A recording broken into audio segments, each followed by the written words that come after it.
E eu tenho um superchat que eu preciso colocar na tela do Sérgio Cardoso aqui, e o Sérgio Cardoso faz uma pergunta, né? Se tudo vale, os governos locais conservadores não poderiam avançar em gestão ou gestões também locais e imporem um federalismo na prática? Sim, eles poderiam, eles deveriam até. Eu acho que essa foi a minha grande conversa que eu tive com os outros deputados e com o presidente até do PL aqui de São Paulo, é que, ideologicamente, todos aqueles que estão no partido conservador, da direita, que quer ser conservador, quer ser da direita, quer abraçar o eleitorado que está hoje órfão, que não tem partido, e eu imagino que o PL está se colocando como sendo esse partido, então tá bom. Então, já que quer ser, então vamos começar a cobrar, não só dos deputados, mas também dos governadores e prefeitos, coesão ideológica. E você tocou ali na chave mestra. Municipalismo. É mais Brasil, menos Brasília. O que é a esquerda? É mais Brasília, menos Brasil. Então, neste contexto, no contexto da direita, todo municipalista, todo prefeito que é de fato conservador da direita, ele precisa estar pedindo o que é dele. Porque todos os impostos que Brasília consome vêm do seu município. Ou via imposto de renda, ou via IOF, IPI, PIS, COFINS, são impostos que incidem praticamente todo mundo e que na sua cidade também, mesmo seja uma cidade pequena, mesmo seja uma cidade aí não muito rica, expressiva, ela tem consumo, ela contribui com tributos federais. Então, todo prefeito deveria estar exigindo esses tributos de volta, de uma maneira proporcional ao que foi arrecadado. Como é que o sistema faz isso? Através de um fundo de participação municipal. Mas o que esse fundo faz? Ele faz alocações distorcivas. Tem cidades aqui em São Paulo, que é um estado rico, em que tem uma classe média pujante e uma economia muito diversificada. Mesmo assim, há cidades em São Paulo que não são autônomas e deveriam ser, porque tem ali um nível de consumo muito elevado, tem um nível comparado ao Brasil, tem um nível de renda também elevado comparado ao Brasil, só que eles não têm um proporcional daquilo que eles de fato pagam em impostos federais. E por que eles não estão cobrando isso? Porque eles não sabem, porque não tem opinião pública cobrando deles isso. Então eles se entregam para o jogo. Qual é o jogo?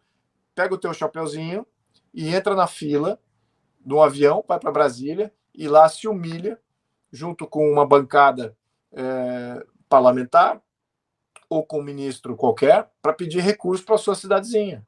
Recursos que já são dele. Então, cabe sim a todo prefeito, vereador, cobrar os impostos que lhe é devido proporcionalmente àquilo que foi, de fato, gerado na sua cidade. E aí cabe também ao governo federal ter a transparência de dizer o quanto foi consumido aí, que está devendo de imposto, que lhe cabe também ser transferido. É isso que acontece. Quem é que está organizado para cobrar? Infelizmente, são os estados que se tornaram mendigos. São estados que poderiam ser estados riquíssimos, diversificados, pujantes, por terem proximidade com a Europa, Estados Unidos. Estou falando de Norte e Nordeste. Tem uma diversidade cultural, turística, que totalmente inexplorada. Só 6 milhões de turistas no Brasil. Isso é patético, considerando a nossa riqueza. E esses estados que têm uma riqueza histórica até muito mais do que o Sul-Sudeste, não sabem aproveitar. Não tem medidas, não tem ideias boas, não sabem liberalizar suas economias. Eles criaram uma economia cativa e um povo carente cativo, em que o governador e o prefeito é o grande benfeitor, que vai lá pegar dinheiro em Brasília e volta com benfeitorias, que já são deles, né? Poderiam ser deles se tivesse regulamentação mais tênue ou muito mais avançada para fazer o mercado ser fomentado localmente. Estou generalizando aqui, claro, deve ter ótimos governadores e prefeitos no Norte e Nordeste. Mas o que eu tenho que pontuar aqui é o seguinte: as bancadas do Norte e Nordeste estão organizadas para tirar dinheiro de Brasília. E as bancadas do Sul-Sudeste não estão organizados para manter os seus dinheiros aonde foi gerado.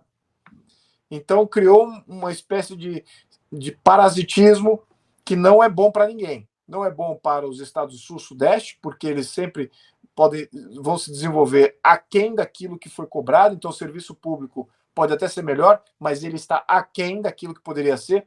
Eu estive aqui numa cidade do interior de São Paulo, que teve até um caso que eu sinceramente, eu aprendi muito como político, e isso foi uma coisa que eu aprendi.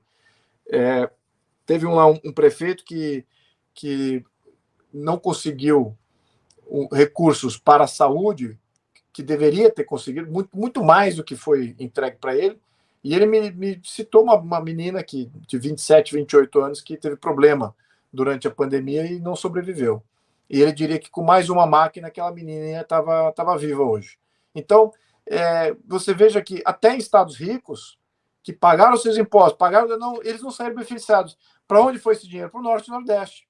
Foi atender lá desproporcionalmente, e sabe lá Deus se chegou na ponta efetivamente. É bem provável que tenha parado recurso aí na mão de muito corrupto lá, dessas bancadas do Norte e Nordeste ali, que são notórios consórcios de afanar desproporcionalmente dinheiro de Brasília para eles.